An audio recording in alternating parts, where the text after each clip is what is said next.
Are you chasing spirituality? These days people are chasing spiritual energy, chasing spirituality, where it's like an endless cycle of classes and endless cycles of workshops and this, that, and learning this and that, and learning all these other techniques. But most people don't practice the basics, what they've been given already. I practice the fundamentals, the basics, try to master that, for 25 years. But it's about mastering the fundamentals and not jumping around to all these other meditations, and then not even doing your core meditations. And always being looking for the easy button. It's like, I'm doing this meditation, but over there they got this meditation where you just do this thing for a second, or you look at this thing or whatever, and like now you're illuminated, or like it's like meditating, for hours. This one little, I don't know, maybe it exists. I don't know. I haven't seen it yet.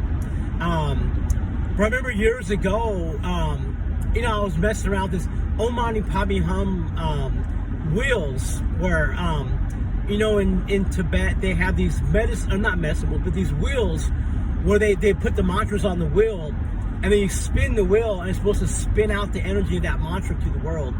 So instead of you chanting it, you just spin the thing, and it's like, it just spun 100 times. Now I just sent 100 Om Mani Padme Hums out into the world.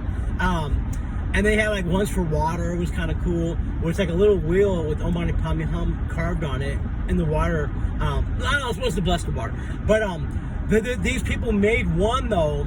They took a microfilm and they put 7 billion Om Mani Padme Hums on the medicine wheel.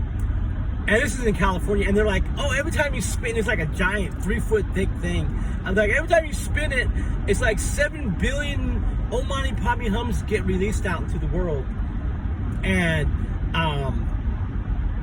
I remember one time I was with Master Choa, and I was telling him about this. I was like, Master, I was like the greatest thing ever. Like, Master, they got this thing, 7 billion Om Mani. He's like, just practice the teachings. He was kind of a little annoyed by it. He's like, I was like, but Master, he's like, just practice the teachings. He was just like, don't worry about all that, all those shortcuts. They might be thinking they're spinning that thing, and 7 billion Om Mani Padme Hums each spin. So they might spin it and like, there's a billion, a trillion Om Mani Padme Hums. Now the world should be pure light and illuminated. I don't know. It's about discernment. All right. Have a good day. Bye-bye.